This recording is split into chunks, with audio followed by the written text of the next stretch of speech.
Greetings and welcome to another edition of the Red Pill Diaries. I'm your host, your brother, and your friend, Rashid. I'd like to thank each and every one of you for giving me another hour of your day and another day of your time. I'd like to thank you all for joining me on all of the platforms that you will join me on: Locals, Rumbles, Odyssey, Twitch, Twitter, the Red Pill Diaries, the Red Pill Journals. And if I forgot any other platform, charge it to my head and not to my heart. The reason that there was no live for the last few days is I'm getting over a sickness. You can hear it in my voice. Also, I'm exhausted also. So check this out. Let's just go into the news. This is the show to be announced. So we're going to go into the news. We're going to do a little thing. I just wanted to talk to you guys because I haven't talked to you guys in a few days. And I just want to show you a little hypocrisy of the West, okay? I also want to show you just how dire the political, the geopolitical, and specifically and especially the economic situation is when it pertains to the so-called rules-based international order and those who propagate and promote the so-called rules-based international order. Before we go into the economics, as the show was coming on, I was thinking to myself about all of this publicity that has been in the news for the last few days about the so-called Russian strike on a hospital. And what's crazy about it, when this so-called strike took place, a couple hours later, I think it was my brother and I, we were sitting over my mom's house, and we were having coffee, as we often do, mostly every day. Go have coffee with our mother. And because we got the best mother in the universe, okay? All right, but anyway, so we're having coffee, and I told my mom, I said, don't believe what they're saying. The Western media always puts out crap, and then months and years later, when it has been proven to be crap, that's when they acknowledge it, when there is not a lot of political blowback on it. So, and I'm going to talk to you all about what I'm talking about this so-called bombing of a school, and how the Russians quickly rebutted it and rebuffed what they were saying. And the Russians even said that this was a Western-supplied air defense missile because they accounted for all of their cruise missiles and hypersonic missiles and Iskander missiles that were launched in this massive offense operation against Ukrainian and Western troops and positions. Okay, let me tell you something. So all across the news, they were talking about how heinous this was and how Russia should be held account for this, right? Even knowing that this was a Western supply, and I would say, listen to me, I would say this was a deliberate attempt to hit the school because NATO was having their meeting and they needed some type of glue to hold the crap factory together, you know, and so this was a desperate attempt to try to unify this terrorist organization called NATO on positions to continue supplying arms to Ukraine so that the arms suppliers or the lobbyists in the West can continue to make profit off death, destruction, and division, okay? So all for at least 2 or 3 or 4 days, this is all that we have heard in the news, right? And even after there was presented a side that showed that it was Russia's, it was not Russia, it was the Western supplied air defense system, the missile from that system that hit the school, right? The West continues to go on and on and on about it, but here's the kicker. They were talking about the massive loss of life, the deliberate target of children and schools. This is a war crime. These are crimes against humanity. Russia should be brought to justice on this, right? This is what they've said. And we've gotten a lot of information that showed us that this, mostly from what we've learned, is a Western supplied air defense system, and a missile that struck that school was from that Western supplied air defense system. So by extension, even if NATO did not purposely do it, by extension, they are involved. Because if a person is committing a crime and you are abetting them or you are aiding them, when the crime is committed, the prosecutors and the police do not just go after the one who committed the crime, they go after everybody involved in the criminal activity, right? So this would imply that America and NATO are guilty of war crimes and crimes against humanity, according to what they themselves have stated. But I'm getting to show you the hypocrisy of the West, not just on this. Let me go to something. So recently in Gaza, there was a deliberate operation that targeted a school in Gaza. Not one of the people who have accused Russia of purposely targeting a school in Ukraine has come out in opposition or come out angry or come out with a blistering condemnation of what Israel has done. The UN said that this school was known. The UN said that this had to be a deliberate targeting of civilian infrastructure and a deliberate targeting of the school. So now on one end, we have conjecture by the West that that missile that struck the school in Ukraine was a Russian missile, even after we got information that the missile was a missile from a Western supplied air defense system to the Ukrainian government. But there has still been condemnation against Russia for that. And yet not a peep, not a word uttered, spoken, or even whispered about a deliberate targeting of a school in Gaza, which caused mass casualties. Why is that? Why isn't it on Fox News or Fix News, CNBC, CNN? Why aren't the prognosticators and the pundits discussing this in real time? Because this was a deliberate, according to the UN, a deliberate targeting of school. This is without question. The organizations there said that Israel knew and was familiar with what was at the school and what was going on in the school. Yet, the Western media won't touch it. Pundits won't touch it. These YouTube channels won't touch it. Why? Because it may damage their money and their contacts. I give two flips about either of those, okay? The hypocrisy of the West is at such a level that they don't realize that this is one of the things that is forcing other nations to look elsewhere, to go elsewhere, to do other things with other people. The enemy of my enemy is my friend. Do you understand? So in real time, we're watching the disintegration of not just American power, but the entirety of Western supremacy. You've never thought you'd see this happening in real time. You never thought that you would witness the collapse of the Western world. But we're watching it in real time. We see it.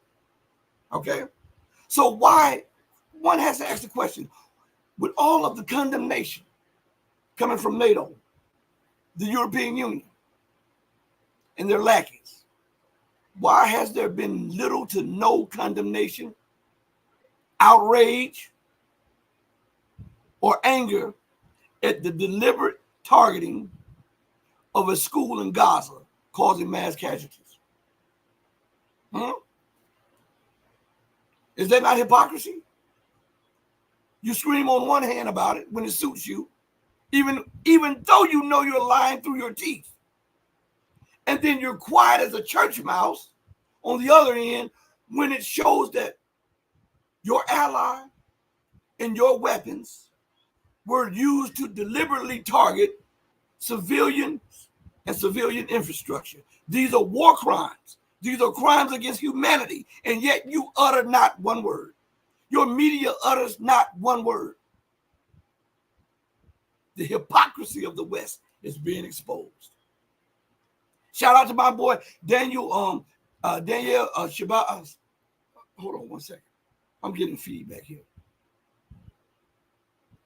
Okay, all right. I was getting a little feedback. Now I want to go to something, okay?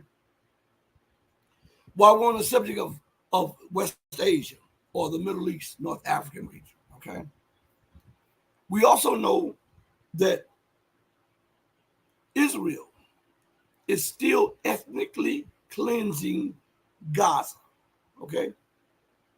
They're ethnically cleansing Gaza. If those do not amount to war crimes and crimes against humanity, what does? Now, here is the kicker. All we hear from Western politicians and Israeli government officials, they always refer back to the Holocaust and what took place with them. And yet they are gladly pouring out what they claim took place to them. They're pouring it out on the indigenous population of Palestine. And not a word. No empathy, no sympathy, no cries, no tears. Why? It is because the Western world has deviated to such a level that we must have something new. This occupation, this war, these wars, these occupations by the Western nations justify the removal of their international order. Listen to me what I'm saying when I say justify.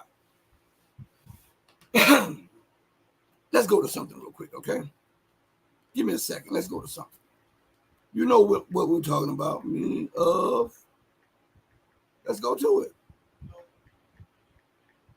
The definition of justify. All right. According to the dictionary, the word justify is a verb. It means show or prove to be right or reasonable.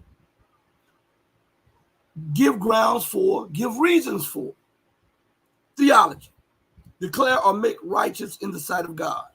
So now we're going to justify the removal of the world. Why is it justified for the removal of this world? Because we see we're now seeing the collapse of the world. We're now seeing the collapse of the world order. Hold on one second. Hey, I'm hearing a lot of feedback. Okay, I'm sorry about it. There's an echo. And I was trying to let my son know to handle that for me. It's an echo in that thing. But so listen. Homelessness is at an unheard of rate. Hunger is at a rate that's never before talked about. I'm talking about global. I'm not just talking about local or national. I'm talking about global. We're talking about unemployment. It's exploding. We see the debt burden is unheard of, right? We see war after war after war and the justification of these wars, which later are found out to be lies, right? Remember that this is all being done on the so-called rules-based order. So the rules-based order gets credit for all that you see. So when we look at the rules-based order and how it is based in the rules that it imposes on other people, and then we look at the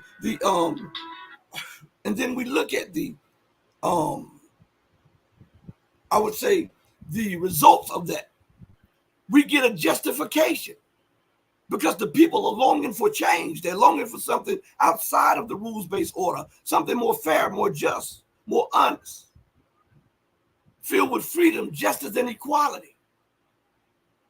So it shows us when we look at that the world that we're now in that is crashing and burning is justified to die.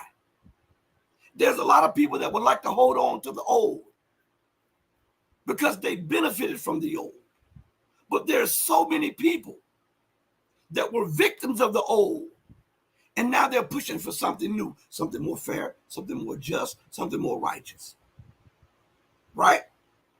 So when I say justifiable, or it's justified that the rules-based order is removed, all one has to do is look at where we have now arrived under the guidance of the rules-based order. We see war, we see poverty, we see hunger, we see protests, we see insurrection all across the globe, right? We see little battles, and now we see war, and now we're at the verge of a thermonuclear war. This has shown that the leadership and the leaders, along with the system, have been proven to be ineffectual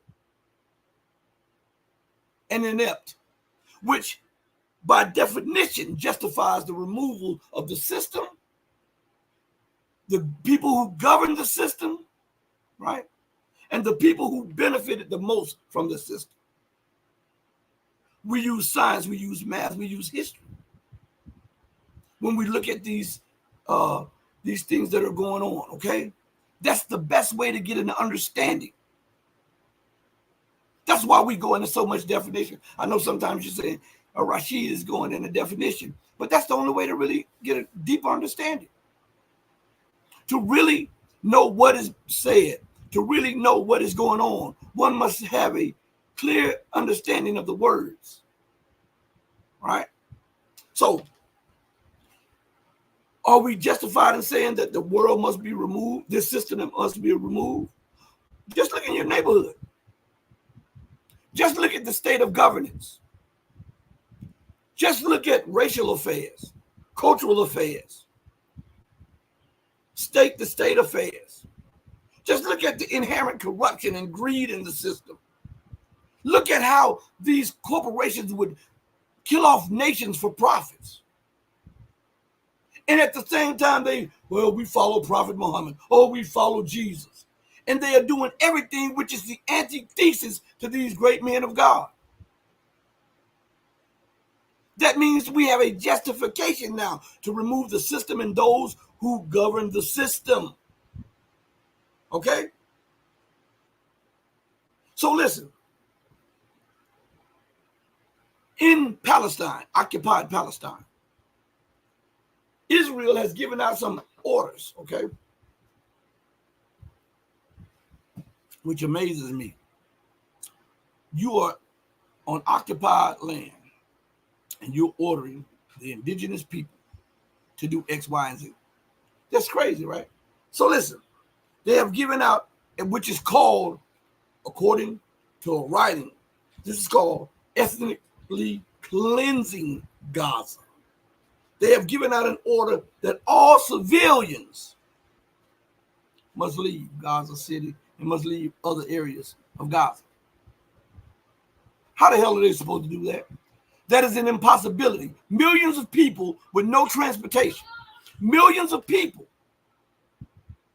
Millions of people. It's crazy, right? I just, before we go into this article real quick, let me just play a little clip for you all. I want to play a little clip for you all right? And I played this clip before. This is Scott Bennett, okay? Because when I'm talking about West Asia, I'm also talking about Africa, okay? So I want you to pay close attention to what Scott Bennett says about the occupation of the West. This is going to give us a new understanding of what is actually taking place and why Israel is doing what she's doing in Gaza. But we've got to touch Africa too, all right? So I just want you to pay close attention to this.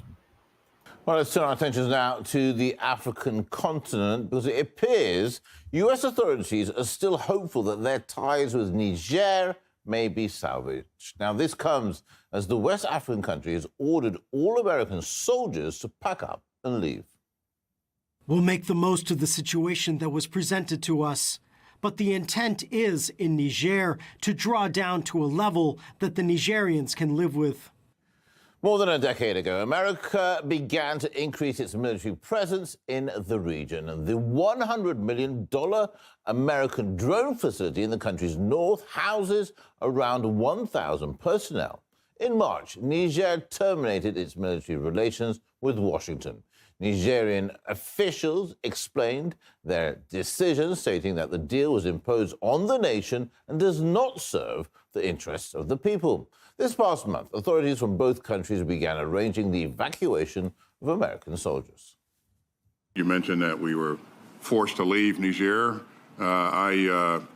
We will leave Niger, Senator, but as you know, what we do in order to, terrorism thrives in ungoverned spaces. And what we typically do is to try to help countries develop their own capability to control their sovereign spaces. It's never about raising Africa up or doing low-intensity conflict or counterterrorism. It was always about feeding the empire. And Africa has finally overthrown that enslavement and has sought to cleanse themselves of this control. And now you see the West panicking and desperately trying to negotiate any way to stay in Africa so they can continue their nefarious activities. There's nothing good that the United States brings to Africa whatsoever. And I think they realize in Africa that Russia is a far better friend and partner because they are genuinely interested in the elevation of Africa. And I would say this too, Africa, well, the United States contractors and military that are in country, that are on the base, are running out of food and medicine and supplies because they've established no flights coming in and out. This is an opportunity for a public relations victory for Russia as far as I'm concerned. That's how I look at it. And I think keeping the West out, stopping any military presence from coming in is a very wise move because they do not have any designs to help Africa, only parasitically exist off of it. Demonstrations against the presence of American troops have occurred often around the country. Hundreds rallied in Agadez, home to the UAV Airbase 201, to demand that Washington's military leave. The protests were coordinated by a coalition of parties that back the military rule of law that took power last year. Kala Karamu, a former Nigerian ambassador, believes that if the United States wishes to engage with Niger, it must consider the interests of the people. The position of the Nigerian people and their leaders has been very clear. We never said that we would not negotiate with anyone. We have never identified with whom we're going to negotiate and on what basis. We have a problem of our own and we want to solve this problem. That is to say, we want to ensure the security of our territory ourselves, and we want to have partners who are ready to respect the conditions under which we want to establish this cooperation. If the United States of America decides to revise its copy and adapt it to the necessities or needs of the Nigerian people, obviously we will discuss that. But there is a principle that is immutable. We don't want foreign troops on our territory. This has created so many problems for us. The fact is that no country, regardless of our ties with it, has the right to come and settle on our territory without observing the agreements defined by our Constitution. So, what does that have to do with Palestine? The exact same thing, the occupation and the ignoring of culture, the ignoring of the national sovereignty, independence, and the will not just of governments to fashion and form policy in the interest of their nation, but the will of the people who demand a certain type of government. Democracy, the way the United States talks about it, may not suit them. They often talk about democracy, but tell me, how are those people that are controlling the EU voted into office? And what about the state of democracy here when you have one candidate still screaming about he was really the winner of the election, and then you have the other one saying that he won the election? Who wants that type of democracy when it is still in dispute? And this is not an anomaly. Do you remember John Kerry? What about Al Gore? Huh? And listen, I'm not Republican and I'm not Democrat, so I don't have a horse in the race. So I call it like it is. And just like people are screaming about Trump won the election, right? And you know, we can go into deeper details and all of that on like Rumble or something. YouTube is too touchy-feely and all of that stuff like that. And they'll say that I'm questioning the legitimacy of the elections, and I'm not questioning anything. I'm just posing questions and I'm a provoking thought. You understand? So I know how YouTube is, and they're doing anything they can to try to stifle me. So I'm not worried about that. But listen, and how the people are angry over the results of the elections, right? Because they wanted their man to be in the office, and they felt that he was stopped from being in office through nefarious actions, right? But those people didn't cry. when the other side was saying it about Al Gore, or they weren't crying when they was talking about John Kerry. You guys remember the hanging chads in Florida? Do you guys remember what went on in Ohio? Right? The same people who are crying over what went on in the last election, they didn't cry over those, and vice versa. What I'm showing you is the hypocrisy of this system and how it drips down into the minds and in the hearts of the people. Because if you're fair, if you're just, you'll call an ace and a spade, even if it alienates a few people. We have seen the system, and we can say that we've weighed it, we've measured it, and it has been found wanting. And yet at the same time, America, she travels around the world, screams about democracy. And before I go into that real quick, I gotta just address something. So I'm watching something on a broadcast, and they were talking about the Iranian elections, right? And how that's not really democracy, because you have the Ayatollah there.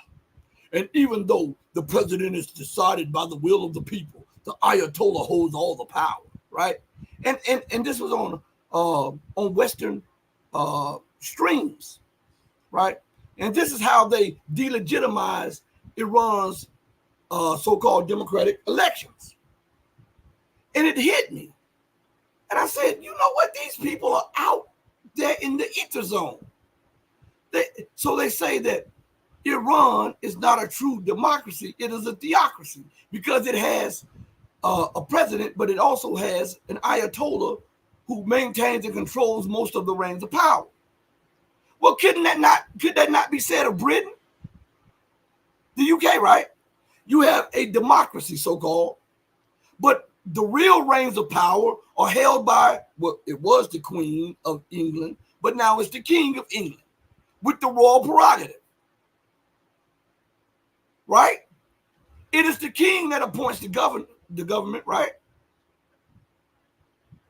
It was the Queen, but it's now the king that does that. It is the king who can overrule governments and sit down governments. The King of England can sit down the Prime Minister of Canada, or the Prime Minister of Australia or New Zealand. How the hell is that democracy? According to the West now. The West says that Iran is a theocracy. But when you look at the balance of politics and you say, okay, they have an Ayatollah, they have a president, right? Then they have these councils. Isn't that what Britain has? So how can you label Iran a theocracy and not a viable democracy, and yet label the UK a democracy and not a theocracy when the prime minister is not really directly elected like that? Huh? I'm asking because the hypocrisy of the West. Why isn't anybody else saying these things? Why? I know I cannot be the only person that sees these things. Huh? So when we look at the entirety of the situation, what we're watching is no longer a slow-moving crash. This is a fast-moving crash of the proportions of which I can't even bring into words, because the system is being found out. Let me go back to something that Scott Bennett says, and he says he calls this. He says that what America is doing, what the West is doing in Africa, nefarious. That's what he called it, nefarious. According to the dictionary, the word nefarious is an adjective, and it means typically of an action or an activity that is wicked or criminal. I'm going to say that again. Typically of an action or activity that is wicked or criminal. All right. Similar words which describes nefarious, wicked, evil, sinful, iniquitous. Huh? So this is what he said about America and the Western dealings with Africa and the Middle East. So when you look at one region, it's all West Africa. I mean, West Asia. That was all West Asia. Okay. All right. So you can't talk about one particular event right there without talking about it all. So America, the UK, and Western designs on Africa and in the Middle East are what? Nefarious. In Mali, what are they? Nefarious. In CAR, what are they? Nefarious. Sudan, nefarious. The Congo, nefarious, right? Burkina Faso, Niger, Mali, Ghana. Everywhere you go, what is it? It is nefarious. It is evil. They have no benevolence about it. They have a plan to conquer, dominate, and exploit. That is what Scott Bennett was telling you.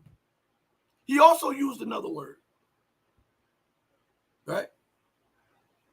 And this other word, excuse me, he said was parasitic. Isn't that a word that I use a lot about the system, about the governments? Parasitic. And according to the dictionary, the word parasitic is also an adjective, and it means of an organism living as a parasite, resulting from infestation by a parasite. So, if America's policies, if the European Union policies, if Britain's policies towards West Asia is parasitic, then guess what? The governments are parasites. And we know what parasites are. Parasites are organisms that derive their lives of the misery and lives of others. So it is to the benefit of Germany, the UK, the United States, Canada, and the rest for Africa and the Middle East to be destabilized. All while they're on the screen talking about peace and stability, it is to their benefit for those regions, those areas to be destabilized in order for them to siphon off the resources, the brain power, and the labor so that they can capitalize on the misery of the masses of the people. This is according to the dictionary. This is not according to Rashid. This is according to Scott Bennett, who was the chief over the U.S. Psychological warfare program in the U.S. Army. I didn't make it up. I'm conveying it to you to show you that there's a need for change. There's a longing for change. And whenever that longing has reached a certain percentage, change is inevitable. And what we're looking at right now is a system and a model of governance that is fighting against the inevitable change. They're swimming against the tides. Right now, it looks good. But as the waters get deeper and the waves become rougher, you'll see government after government, leader after leader sink because there's no turning back what has been ordained. You understand? Let's go to something. Let's go back to what I was talking about. So, the Israelis have ordered the Palestinians who have no transportation, no fuel, no food, no nothing. They've ordered them to leave Gaza City and the surrounding areas of Gaza, so that they can say that when we kill them, we ordered them to leave. Everywhere they've ordered them to leave to, when they've gotten there, Israel bombed them anyhow. So, according to the UN, it is called displacement. Ordered displacement. Another term for it is called ethnic cleansing. I'm reading it from this, okay? It says, according to the IOM, is the movement of persons, they're talking about displacement or ordered displacements, the movement of persons who have been forced or obliged to flee or to leave their homes or places of habitual residence, in particular as a result of or in order to avoid the effects of armed conflict, situations of generalized violence, violations of human rights or natural or human rights. So what is that? Israel, by ordering, not asking, not suggesting, but ordering the mass expulsion or removal or displacement of a huge population, is committing what? Violations of human rights and crimes against humanity, according to what I'm reading. I didn't write it. I'm reading this. All one has to do is put in the Google search engine, what is forcing huge populations? What is it? What did I put there? What is forcing huge populations to leave their homes called under international law? That's what I put in the thing. And that's what comes back. So while screaming about human rights in Ukraine, territorial integrity, sovereignty, and a nation's right to choose and determine its future, those very nations of the North Atlantic Terrorist Organization, the United States, the UK, and all of these lackeys, ignore that and those things when it comes to Africa, the Middle East, Latin America, the Caribbean, and Asia and Eurasia.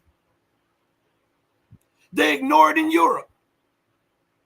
Now they're sanctioning Georgia, a nation that they thought they had hook, line, and sinker that was going to become a part of NATO.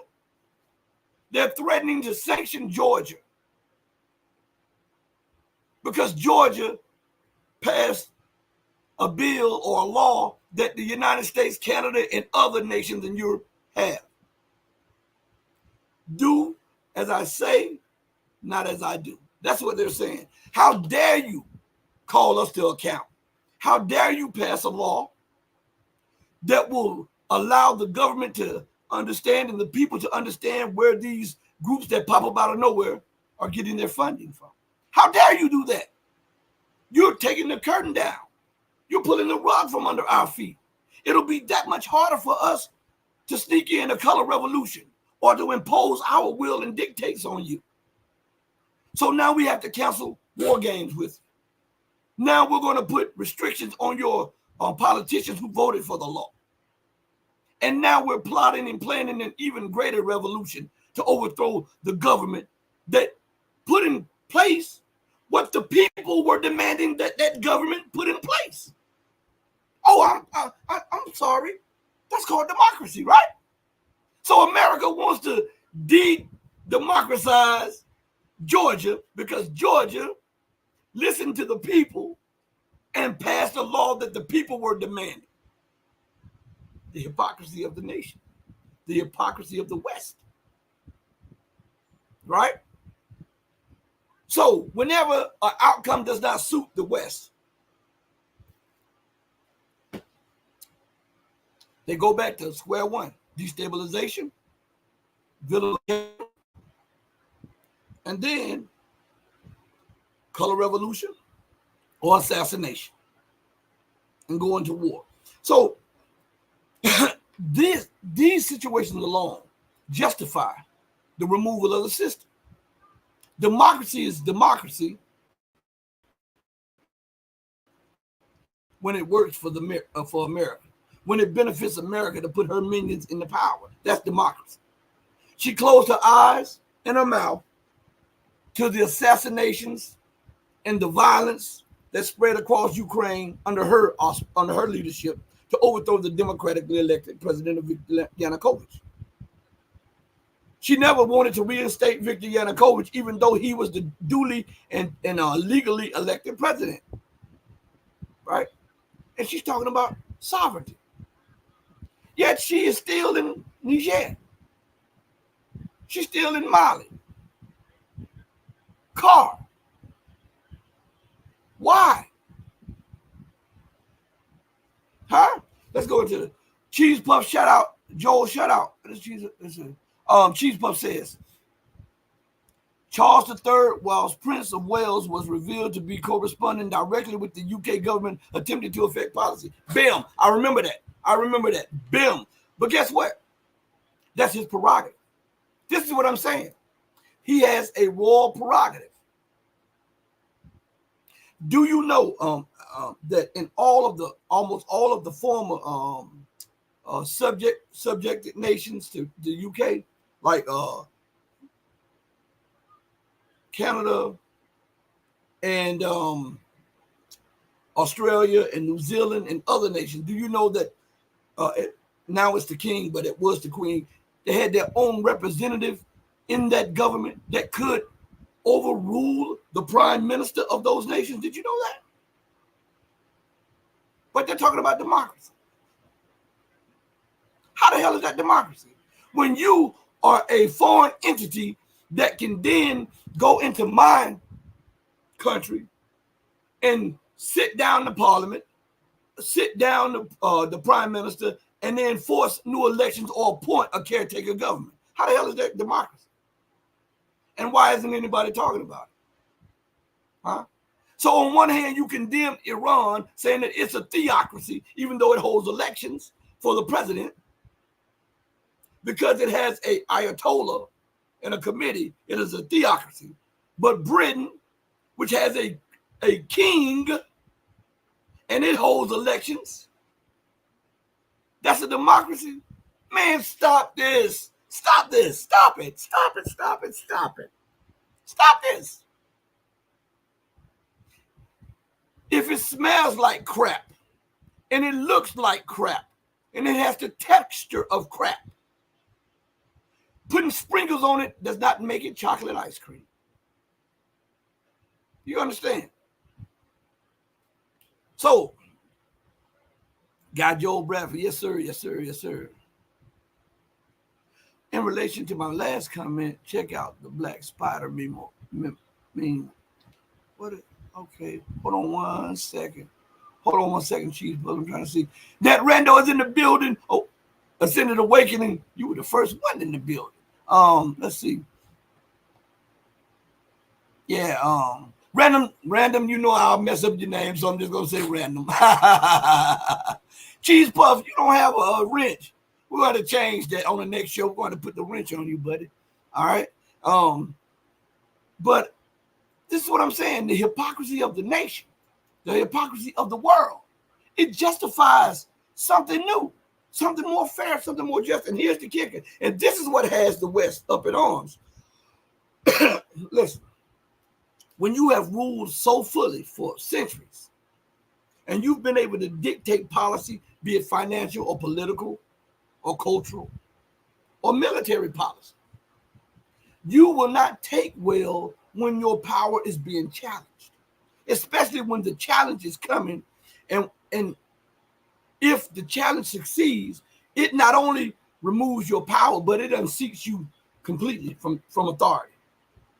So this is what's going on. This is why the North Atlantic Terrorist Organization is in full bloom, trying to wage war and destabilize, provoke, and all of this stuff. If the dollar falls, the dollar is the life's blood to not just the American empire, but it is the life's blood to the British Empire, which is which the U.S. empire is an extension of. It's the life's blood to the European Union. You say, well, they used the euro. Again, I'm going to say it. It's the life's blood to the European Union.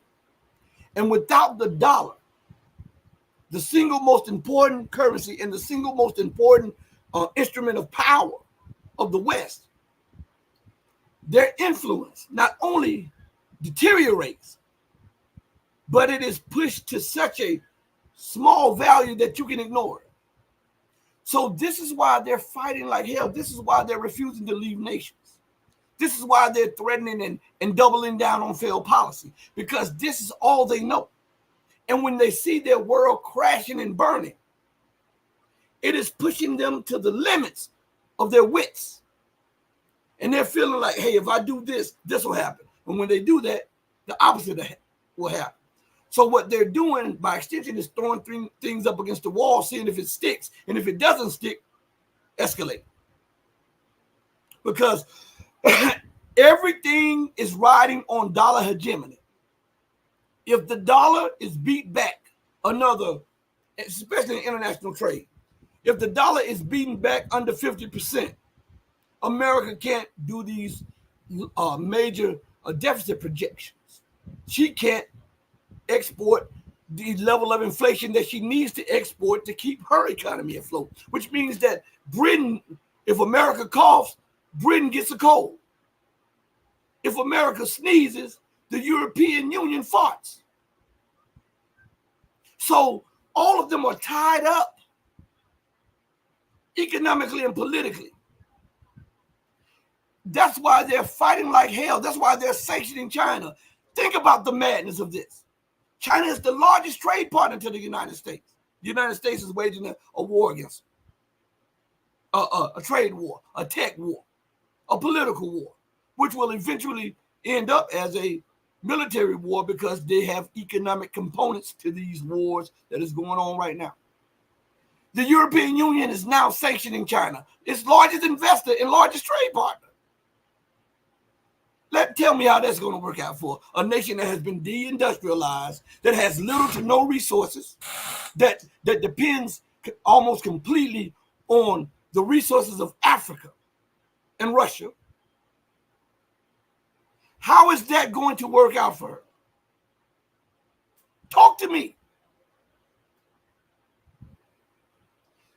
Desperation is starting to set in on these people because now they're looking at everything that they've built over the last few centuries and it's being wiped away.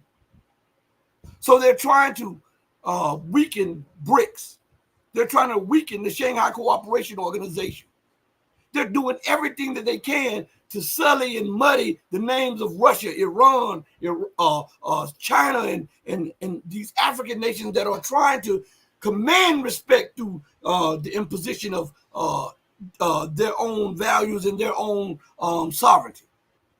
This is not what the West is accustomed to. This is not what the West will willingly allow because it's against their interest of the rules-based order. It is predatory, as Scott Bennett told you. It is a parasitic form of governance. And with parasites, they must have a host body in order for them to live. Right? Without the leech being able to suck blood from a host body, the leech shrivels up and dies because the life's blood is what it needs. And we know that the Western world has been leeches. They have been parasites for centuries. And they've masked it. They've masked it in humanitarianism and freedom of navigation and freedom of this and freedom of that when they are the violators of every law on planet Earth. So it's pushing us to a crescendo. It's pushing us to a tipping point, an inflection point. And in this inflection point, America and the West are starting to realize that they have been playing a losing hand. Listen, I often go back to this because I hear people talk about Richard Nixon.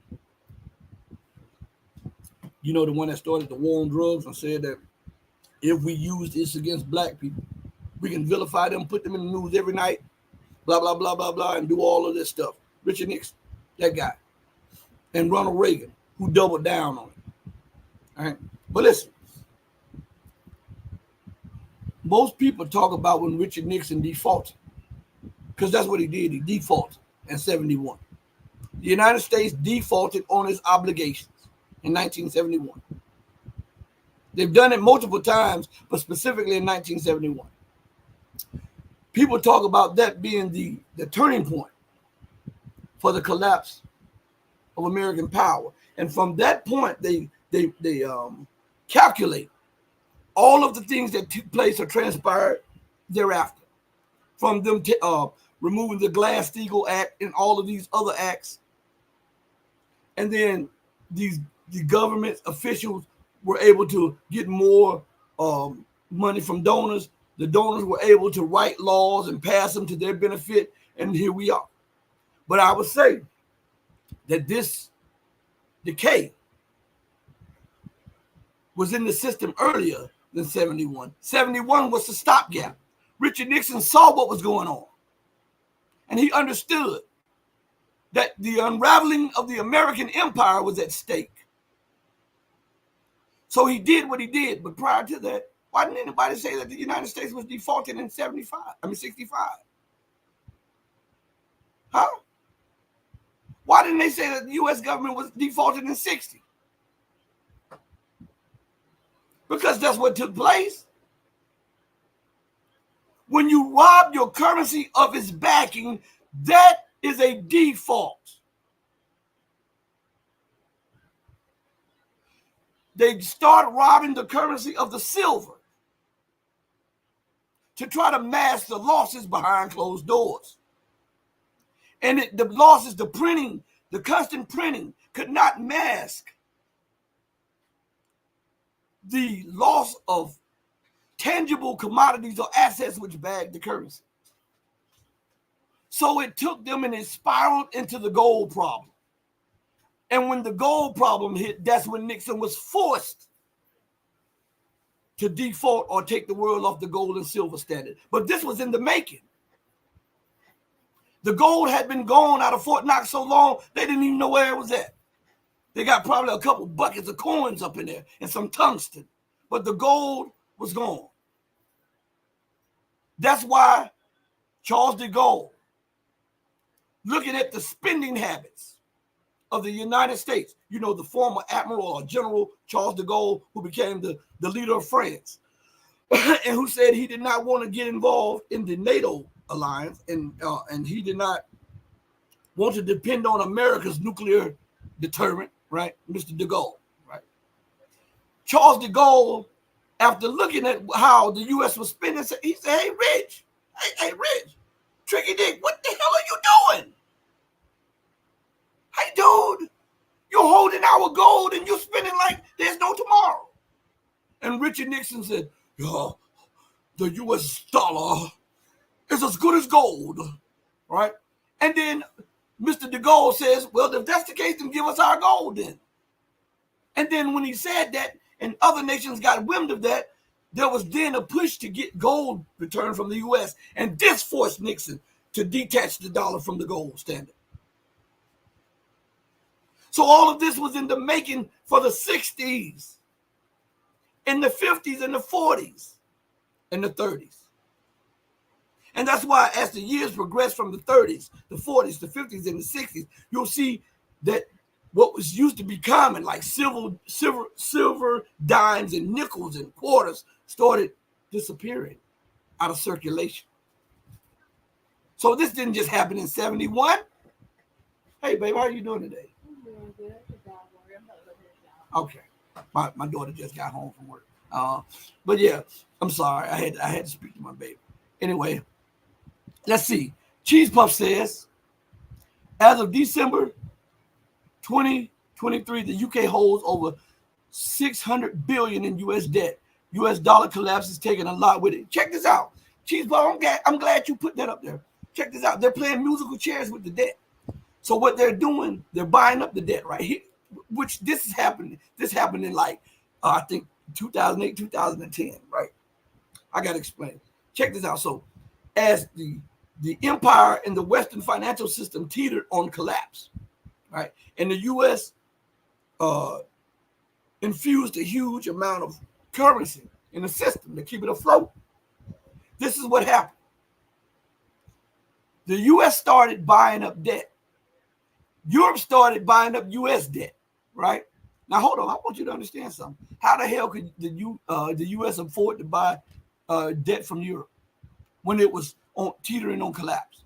And vice versa. How could the EU afford to buy debt from the U.S. when it was teetering on collapse. The musical chairs. So I'm gonna buy a little bit of. I'm gonna print up a little bit, and I'll buy how much debt you want?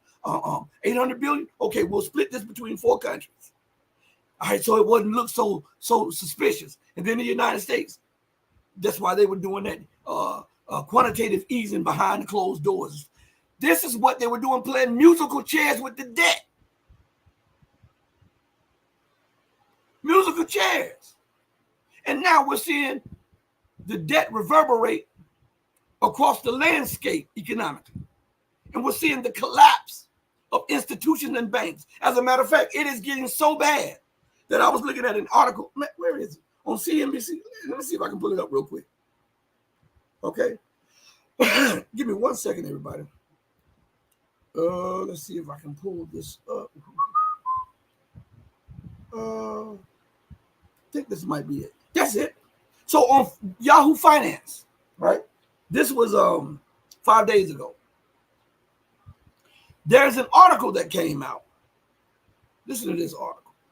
The title of it. JP Morgan, one of the main instigators of all of the financial crises that we've gone through the last 20, 30 years, JP Morgan. Nobody ever goes to jail. They only get bonuses.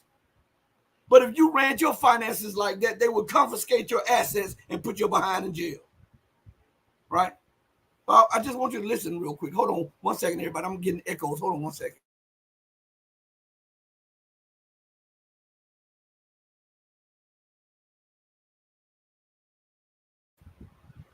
Thank you. I'm sorry. I was asking them to check. But listen, this is what JP Morgan, the article is titled. JP Morgan warns 86 million customers they might have to start paying for their bank accounts. Boom. So, it's crazy, right? Listen to what it says. I'm going to read the first part of it, and we're going to discuss this. If you don't think the economy is collapsing, all while they're finding $3 billion over here for Ukraine, $7 billion over here, if you don't think that the economy is collapsing, you have lost your flipping mind. First of all, before we read anymore, I want you to understand what they're saying to you, because this is not respecting the average person.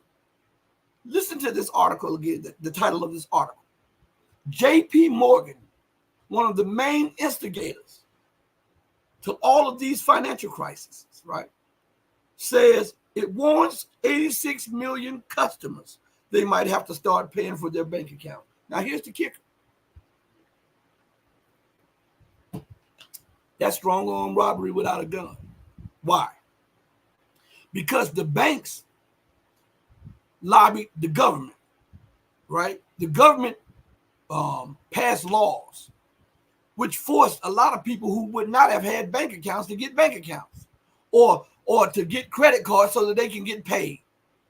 A lot of them don't give out paper checks anymore or pay you cash. You have to get it sent to your bank account or your credit card. So you were being forced years ago to get accounts. That's get you accustomed to having that account. So when they drop these fees on you, you're stuck like Chuck. You understand? See, the inherent corruption of the system. So for years, they lobbied your congressman and congresswoman to pass these laws, and you never thought anything about it. Now you're stuck. To receive a check, you have to have a credit card or you have to have a bank account. And now your bank account, which the banks use, listen to me good, that is your money that they borrow pretty much interest-free to invest in other things to make money, or to loan out your money so that they can make money. And you receive little to no interest on that money. And now they're telling you they're going to charge you for you lending them your money for them to make money. Did you hear what I just said? The banks are telling you that they're going to start charging you for you lending them your money so that they can make money off of your money, and they're going to charge you so that they can make more money off of you. That's not corruption. That's not a criminal activity. What's the difference between that than money laundering and embezzlement? Huh? I'm asking. So listen what it says. We're not going to read it all. We're just going to read a little bit. I want to show you how they don't respect you mentally. Okay? Listen to what it says. Chase Bank customers could see some additional charges, not an additional charges, some. That means multiple. So they're not going to charge you just one fee. You will be charged multiple fees on your money that you're loaning to them. I want you to, for a minute before we read, just imagine if you are a loan shark in your neighborhood, right? And you loaning people money, and the people that you're loaning money didn't come back to you and say, from now on, when you loan me money, I'm going to have to charge you. I need your money to live and make money, but if you loan it to me, I'm going to have to charge you. How would you look at those people? Huh? Well, that's essentially what the banks are saying to you. So let's go further. That's what I'm saying. They do not respect your mental capacity to think through what they're putting out there. So they're going to charge you not once, not twice, but multiple times on the money that you're lending them. And if you were a loan shark or you loan money through your neighborhood and people come back to you and say, hey, listen, man, I got to pay my mortgage. I need $3,000, but here's the kicker. You loan it to me, I'm going to have to charge you $300 on the $3,000 that you loaned me. Man, stop this. Everybody know. You know what? Cheese put it up there just right. That's what it is right there. So that's what it is. So listen, he goes on and says, Chase Bank customers could soon see some additional charges in the not too distant future. The Wall Street Journal reports the country's biggest retail bank is warning that it might begin charging customers for their accounts. That would impact some 86 million customers. The potential charges, says Marianne Lake, CEO of Consumer and Community Banking at JP Morgan, are a result of new regulatory rules that cap overdraft and late fees. Stop right there. New rules. Who lobbied for those rules? Because it wasn't the average person. All right? And now they're going to complain about rules that they lobbied for, and they need more money because those put caps on what they can make off overdrafts. This is not highway robbery. Man, stop this. See, this is why the system is collapsing right now. Let's go a little further. It says, Lake says Chase will be passing along those increased expenses to customers. What increase? Tell me what kind of expenses that you have to hold my money. Do you need new shoes to hold them? What about new gloves? New shoes? Do you have to put it in a golden bank vault? What is the difference in you holding the money now and holding it next week? And if you feel that there are extra fees, how about you stop forcing people to deposit their money in your banks? And that'll free up whatever the fees that you just said. I'm asking. Let's go a little further. Man, I'm telling you, but these people do not respect. They don't respect you. They can't. When they write these articles, when they publish these articles, there is no flipping way on earth that they can respect you in the way and in the manner that they present these things to you. No way. No flipping way. Listen what it says. Lake says Chase will be passing along those increased expenses to customers, which would put an end to now free services such as checking accounts and wealth management tools. And she says she expects other banks to follow. Now, let's go and address something, which would put an end to the now free services as checking. Okay, if I don't put my money in checking, you don't have money to use. So instead of me putting my money in the bank, I hold my money myself. Who loses out? The bank loses out. But they have put it in such a way now that you have to have a card that is tied to a bank to get money deposited on that card, or have it directly deposited into a bank. So they got you in a catch-22, and then they start screaming about fees that they need. For what? You are getting the biggest bonuses in your history. And you're screaming about fees from the little man and woman in the mud about checking fees. And look what it says. Which would put an end to now free services such as checking accounts and wealth management tools. So now you don't want to aid your customer, your depositor, in trying to be a better person with finances. You're not trying to aid them into investing their money in nice portfolios that would benefit them. You're the big loser, because if they don't put it in there, guess what happens? You don't have the capital to lend out. If you don't have the capital to lend out, you don't make a profit off of lending. So they want you to think, oh, poor bank. Oh, poor bank. We only made $1 trillion this year. We only got another $1 trillion in back-end money from the government. That was only $2 trillion. All the while, the man and woman in the mud is barely making it. Predatory, right? This is parasitic in every sense of the word parasitic.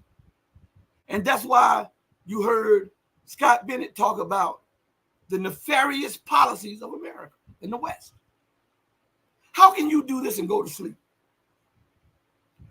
You're making, some of these CEOs of these banks are making 30, 40, 50, $100 million a year and screaming about profits. The bank can make profits if you cut your pockets a little bit. But no, you want to get blood from a turnip. You want to keep fleecing the people so that you can live in luxury.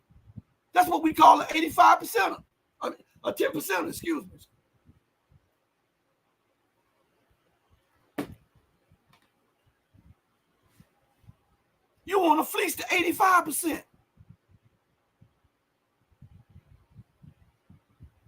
Who have no understanding, no knowledge of finance or politics. You're using their ignorance so that you can live in heaven while they're struggling in hell. And you're telling me it's not a justification for the removal of an entire system?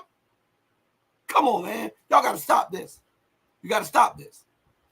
Again, let me post this one more time because this is apt. That is apt. So, Cheese Puff also says Japan is teetering on big problems. They hold, yes, oh man, Cheese Puff. I was going to talk about that, and you just brought it up. Japan is teetering on big problems. They hold 1.4 trillion in U.S. debt. It's insane. Well, listen, Japan is on their colony. Excuse me for the squeaking chair. I told you my children got my chair squeaking, so you guys gotta excuse that. But anyway, Japan is a colony under occupation. Don't think when they make these moves that they do them on their own. They do them because they're under occupation. They are not a full sovereign nation. The United States holds the reins to politics in Japan and finance in Japan. They hold the reins to that. That's why I'm telling you this. When war breaks out in Asia and China starts digging in America's backside, the enmity that you now see between China and Japan is going to dissipate. Because the Japanese are going to realize China didn't drop 2 nuclear bombs on me. It was America. China is not occupying 75% of Okinawa. China doesn't have more military bases in my country than they have in the country of the state of California. Japan and California is roughly the same size. And America has more military infrastructure in Japan than it does in California. Don't think that these people are forgetting this, right? So there's going to be a big, big price to pay because the people that America did, she think that, oh, I can go back to Vietnam and I can talk to them and interact with them and do X, Y, and Z and bribe them and this and this and this. Oh, something just went down. Oh, my. Oh, okay. Hold on one second, everybody. Okay, I'm sorry. My battery power went down, and I was trying to figure out what was going on. I'm sorry. It was unplugged. Anyway, so they want you to believe that they can go to Cambodia or go to Vietnam and offer bribes and finances.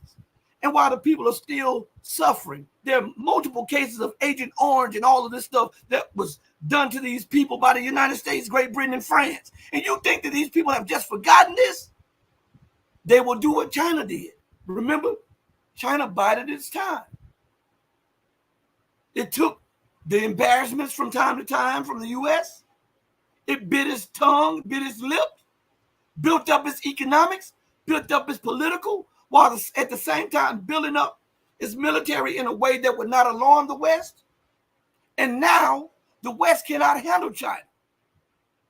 And now you're looking at Vietnam and all of these other nations. They have not forgotten how many people you've killed there. All of the chemical agents that you used there. All one has to do is put it in your terms where you can relate to it. If someone were to go to your home, shoot up your home with your children, your babies in there, excuse me, set your house on fire. Some of you escaped, some of you didn't. 15, 20 years later, those same people that did that try to befriend you.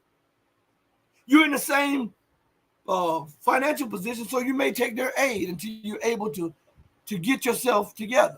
But eventually, you're talking about, I need some get back, right? That's what nature put in you. Let us not forget that these countries are run by people who have the same thing in them. In America, because they've become so inebriated on the power that they used to have and the influence that they used to have, they overlook these things which are a detriment to empire. When you overlook that stuff, do you understand? Let's see what Cheese Puff says. 100. That's right, Cheese Puff. And it says, what's really crazy is that China is the second highest U.S. debt holder behind Japan. Or it's the third. Because the Federal Reserve holds more than Japan. The Federal Reserve, then Japan, then China. China sold off a whole bunch of holdings, right? Now, let us look at this in real terms. China did it in order to build up its economy. Now China has, even if the U.S. seizes $700 billion, China has the assets now. They have copper reserves, gold reserves, oil reserves. Now, because they built up strategic reserves in all of the commodities in anticipation of war or a blockade. So all of that stuff they have in abundance, just in case war breaks out and there are blockades in the Strait of Malacca or anywhere around there, okay? So now, we don't count Japan because Japan is a colony, right? So now, let us look at the Federal Reserve. Let me give you an example. You are the flashiest dressed person on the streets. You always have money. You have the baddest cars and everything, right? You're selling drugs. Then everything, and you're showing these little stacks of money. Every time you turn around, you got stacks of money, all right? Then people started noticing that the way you dress starts to go down a little bit. that shine and that glow that you had in your skin starts to become dull and orange. The smile is no longer the beautiful smile. And they're seeing that every now and then you're borrowing. And then when somebody, hey, how you doing? You pull out a knot and you say, and on the top of that knot, you have a couple $100 bills. You say, oh, I'm doing fine. But your shoes are dirty. Your socks are dirty. So pretty soon people are going to start, hey, yeah, every time I see him, he shows me a couple knots. But didn't you say he borrowed from you? And look at his shoes and look at his clothes. And then one day somebody gets a hold to the knot and realize that there's only $300 on top of the knot. The rest is $1 bills and cut up paper. So this is a facade. This is what you want the people to believe. But other people, by watching your actions and watching what you start realizing, hey, man, this guy must be smoking his own dope. Because he's starting to act like the very people that he used to get on when they would come and ask him to front dope to him. All right? That's America. That's what the Fed has done, essentially done. I asked Gregory Mannarino, who knows about this stuff, and he told me that was the most one of the most apt analogies. Let me put this up here. Look, great minds think alike. I was just talking about what Greg said, and this is what Cheese Puff put up there. So Greg Mannarino he said that was one of the best analogies that he had ever heard about the Fed when it buys the debt. It's like the crack dealer smoking his own crack. That's what we're watching. And when the crack head, which was once the crack dealer, does not get his fix, he starts acting out. And he's in a rage and he'll do any and everything to try to get the next fix. Is that not what America is doing? Is that not what Great Britain is doing? Is that not what the European Union is doing when they go out, destabilize nations and put bases there or bomb these nations to extract the resources and to overthrow the leaders? Are those not crackhead policies? I'm asking.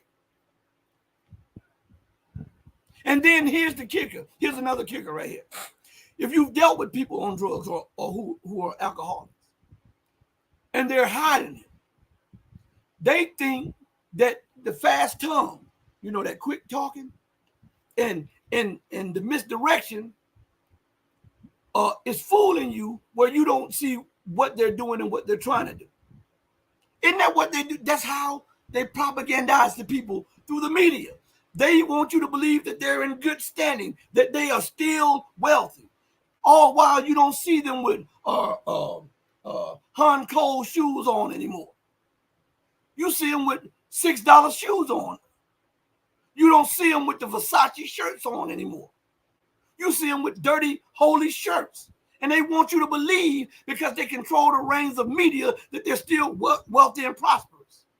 And yet when you look at their actions are stick-up kids. I'm going to watch that mark. When that mark goes over there, hey, you come around the building, I'll come, we'll get him. We're not going to hurt him, but we'll get it. And then they go and hurt it and take the money. Isn't that what America, the UK, and NATO are doing around the world? Stick-up kids. That is because they need that next fix. The crack is wearing off of them. They were once able to feed crack to everybody else. And now the political and economic crack they need, and they're starting to act like fiends for it. That's what we're watching in real time. Nobody has ever explained it to you like that, but anybody who's listening to what I'm saying understand what I'm saying is absolutely the truth. I'm not embellishing anything. I'm not making anything up. I'm just telling you.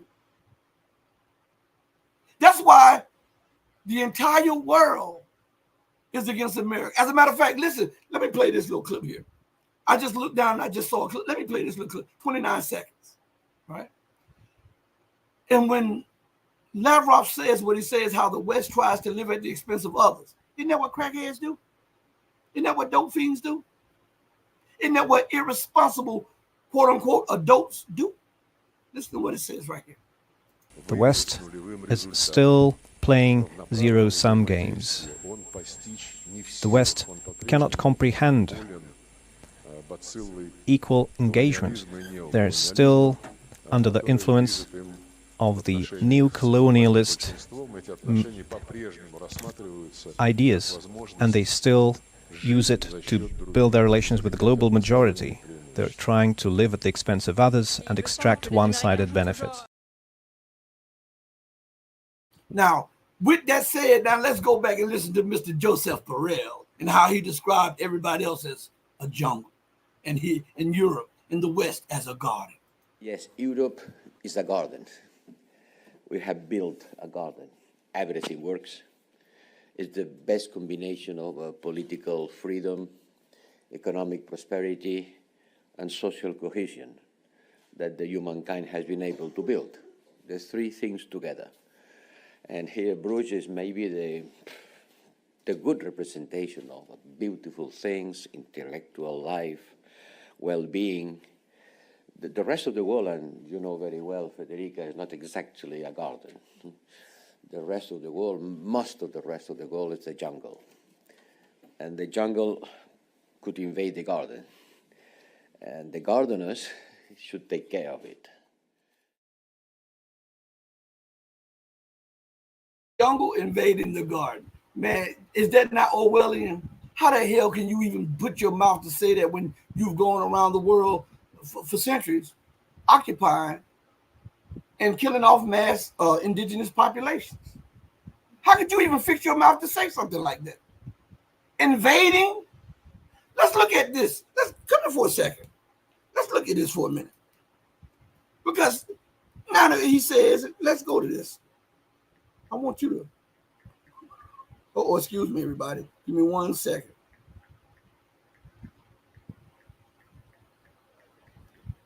All right, according to the dictionary, the word invading comes from the root word invade, which is a verb. It means occupy, conquer, capture, seize. Now, show me the African nation that is conquering or capturing or seizing Europe. What about the Middle Eastern nation? What about the Caribbean nation? What about the Latin American nation? What about the Asian nation? Show me one. One. Now, let us look in Latin America. We still see the UK won't even give up the Malvinas Islands. They won't even return them back to Argentina. It's off the coast. And they're saying that this is British territory. How the hell is that British territory? A world away. Huh? New Caledonia. France won't give up New Caledonia. Those are black people there. That's not a part of Europe. So when he talks about this invasion, he has it twisted. Does any Muslim nation have a base in Rome? No. Does any Western nation have a base in Arabia? Yes. Matter of fact, they have one 20 to 40 miles from Medina, one 20 to 40 miles from Mecca. They have one close to Jerusalem. All three of the holiest places in Islam. All three, Mecca, Medina, and Jerusalem, all have Western military bases close to them. So when he talks about invasion, he has it backwards. Mali does not have a military base in Germany. Germany has one in Mali. Mali doesn't have one in France. France has it in Mali. And we can go on and on and on and on and on. So we have to deal with the reality of the situation and not how we would like it to be. Europe is a god. How did it become a god? Through pillaging. Pillaging. People invite you in their lands and you take it. Prime example, Palestine. The Palestinians say, okay, you suffered from the Germans. Yeah, you come here. The next thing you know, they took the land. And now The Palestinians are considered the terrorists. And everybody always talk about Israel's right to exist as if Palestine does not have a right to exist in Palestine. This Orwellian doublespeak. This is what's leading the world to war. The absence of justice. The absence of freedom. The absence of equality forces change, because these are inherent things that must be given to every man, woman, and child born in God's creation. And when you deprive that, it causes the longing for something. And when the people long for something, change has to come. It has to come. So you talk about the garden. I want you to think about this. As I brought up, I want you to think about this. The greatest scheme ever put together by the West was when they assigned numerical denominations to paper. To paper. They put ink in it, made it pretty, and said, you know what? We don't have to hold gold in our pockets anymore. We don't have to hold silver in our pockets. We don't have to hold copper in our pockets. We don't have to hold nickel in our pockets. No, we don't have to hold diamonds in our pockets. We can hold this paper, which is equal to that. Then they go and see the resources and say, we're going to give you, listen, they tell you what this is worth. I want you to understand what I'm saying to you all. Mr. Joseph Burrell. That would be like me going into the stores and saying, you know what?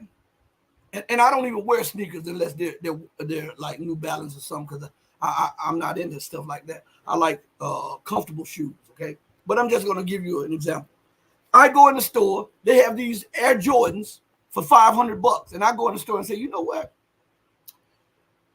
I'm going to pay you $10 for those shoes. Those people would look at me like I'm crazy. Why? Because they are the supplier and they understand the demand. Okay, now flip it. How in the hell can you assign a denominational value to my resources? You're the one in need of them. I'm the one that has them. Huh? So if the power bill comes and it says you have your light bill is $400, and I say, nah, not today. My light bill is $3. I'm gonna pay $3. How do you think that'll work out for me? I'll be sitting in the dark, right? So why does the West think that they can do that to other people? When other people have the resources, it's just like when Russia was being sanctioned by the European Union, and they were sanctioning the gas, and Russia said, you know what? From this point on, you're gonna have to pay us in rubles. And then there was an outrage that Russia decided to sell its oil or its gas in rubles. First of all, I thought it was an outrage that Russia wasn't selling its gas and its oil in rubles. That was crazy as hell. How am I going to let the customer dictate the price to me? You need it, I got it. Then I'm going to demand a certain price for it. And you're going to pay me I just want you to think about just how crazy these people are. You go to pay your light bill. They say it's $300. You make up your own money and go in and say, no, I'm going to pay you 300 drachmas. Those people will kick you out of that building so fast. So why should other nations allow the European Union or the U.S. dictate and determine the price of commodities? Think about it. Britain or the UK has not one gold mine. And the London Gold Exchange is the one that determines the price for the gold. Man, if you don't stop this foolishness. I told you, this was one of the biggest scams they ever put out. And then once they get your resources, they give you that denomination of paper. You piss them off. Guess what happens? They sanction you. And then they say that the money that you got, which is their money, is no longer valuable. So you have all of these pieces of paper that are no longer valuable in their eyes, but they have your commodities, which continues to maintain value. And all they have to do if they really wanted to make a profit is refine it and sell it elsewhere. You've been shaft. That's that 3-card money. These people are magicians. Economic and political magicians. They misdirect you so that they can exploit you. And I hate to say it, but that goes for a whole hell of a lot of people in the so-called blogosphere and the so-called alternative media. You understand? Let's go to something. Legendary Clarity says, Legendary, you don't have a rent. The next show tomorrow, come on so I can rent you up, okay? I don't understand why you don't have a rent. And you're in Cheese Puff. I don't understand that. Anyway, Legendary Clarity says Russia don't hit schools. NATO does. NATO has hit several civilian targets. NATO says nothing when schools in Gaza are hit by the. I brought that up earlier. I really got into that, and I really brought that up. They scream about Russia when all of the evidence is saying that this was a Western supplied air defense system, a missile from that Western supplied air defense system. Then everybody goes quiet. Nobody says that Israel purposely, willfully, and directly targeted a school that was listed by the so-called international organizations on the ground in Gaza. They had all the information of who was there, what was going on there, and they still bombed it. Where's the outcry, Joe? Biden? Where's the outcry? Leaders of Britain? Where's the outcry? NATO? Huh? What about that right to respond, a right to protect? You remember that trumped up thing that you made to intervene in Libya? Why didn't y'all use that same excuse to go in there to save the Palestinians? Huh? Because Libya was a greater threat. Because Libya was uniting Africa under one banner, the gold dinar. And that's unacceptable to the euro, to the pound, and to the dollar. So you trumped up something called the right to protect. And yet you are ignoring thousands, tens upon thousands of people being slaughtered by your bombs in an area that you took from the indigenous people and gave it to foreigners.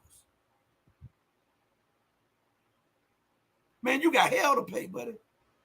This is what I'm... Listen, let me talk to you for a minute. Please. I know the time is of the essence, but let me talk to you all for a minute. You cannot go on doing evil, ignoring the rules of life and law, and expect for that to happen in perpetuity. That is not how it is. You are not the exception to the laws of the universe. You're not the exception to the laws of science, and you're not the exception to the laws of nature or math. America and the West believe that because they've gotten away with so much so long that they can continue to do so. But there's an old saying that every dog has his day. And if you wait around, he might have two. We're watching the dogs bark now, and they're barking loud. Why? Because their day is coming. Their day is coming. Look at the economic collapse that is going on in America, in the UK, in Europe, in the Western world. Look at it. Look at the political turmoil in the Western world. Look at the cultural decay. This is what you call justice. Remember, science, you will not nullify the laws of science. Every or any action will receive an equal or greater reaction. And we've seen the actions of the West as they go around the world, bombing, robbing, occupying, lying, demonizing, assassination, the color revolution, all of that. And so what we're living in right now is the day of decision, the day of return, the day of judgment. What you put out, you're getting back. There is no way to nullify that. What you put out now, you're getting back. And they don't like it.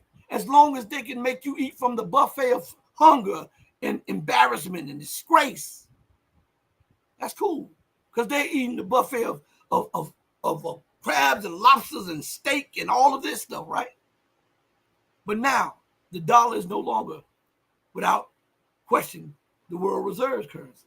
The pound is not without rival. The euro is not without rival. You have different economic blocks rising up. America is not without rival. The North Atlantic Terrorist Organization is not without rival. This is causing consternation, panic, and fear in Brussels, Berlin, Paris, London, and Washington. And the more desperation takes hold of them, the more their clarity becomes confusion. And you will see them make more and more mistakes that help bring down the empire. We're watching it in real time. Let's see, Joel Bradford says, they said the Russian military is devastated by 50%, and in the same breath, they will march on Europe. Which one is it, NATO? Can't be both. Again, that's what I'm saying. I call it trick knowledge. Knowledge is the science of. Trick is what they do through the propaganda organs. They will make you believe that it's raining outside and somebody's standing over your head peeing. Because that's how good of liars they are. That's how, man, they will turn, you could know a person for 30 years. And if they put that propaganda machine on that person, you will disassociate yourself with that person and start saying, you know what? I thought that person was like that. That's how strong the propaganda is, that you will disassociate yourself with people who you grew up with or your family members over lies told by the propaganda machine. Because you care about what these lunatics say. But it's a new day. And it's a new sheriff in town. And that sheriff is called justice. And regardless of what you do, justice is going to prevail. Because that's at the base of everything. What goes around comes around. Karma, right? Judgment, justice, right? What you put out, you get in return. All of that is the same. And we've known that the Western world has put out a lot of hell on people. A lot of war, a lot of occupation, a lot of murder, a lot of disregard for life, limb, and security. That got to come back. That has to come back. If you believe in the laws of science, if you believe in the laws, the basic tenets of the creation of the universe, if you believe in a God, how can he be just and not give back what was given out?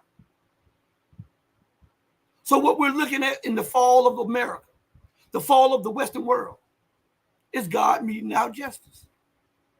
That's it. That's all. Nobody is immune to that.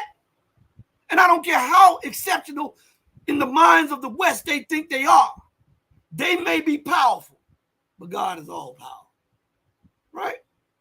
And we're seeing the power at work right now as he brings the Western world to his knees. Hey, listen, thank each and every one of you for joining me on the most powerful platform for truth, bar none, anywhere on God's green earth. This is your platform for education, elevation, and edification. This is the Red Pill Diaries. Also, remember, we're going to try to have a show tomorrow, but next week we should have Tariq Amir from Istanbul back on the show. We're trying to work out a time, okay? Know that I love each and every one of you who love truth, but know that the love that I have for you will always pale in comparison to the love that my God has for you. Until we next speak again, stay strong, stay true, but above all things, remember this, always stay righteous. Hey, mama, your baby boy loves you more than life. Deuces, everybody. I'm out of here. Peace.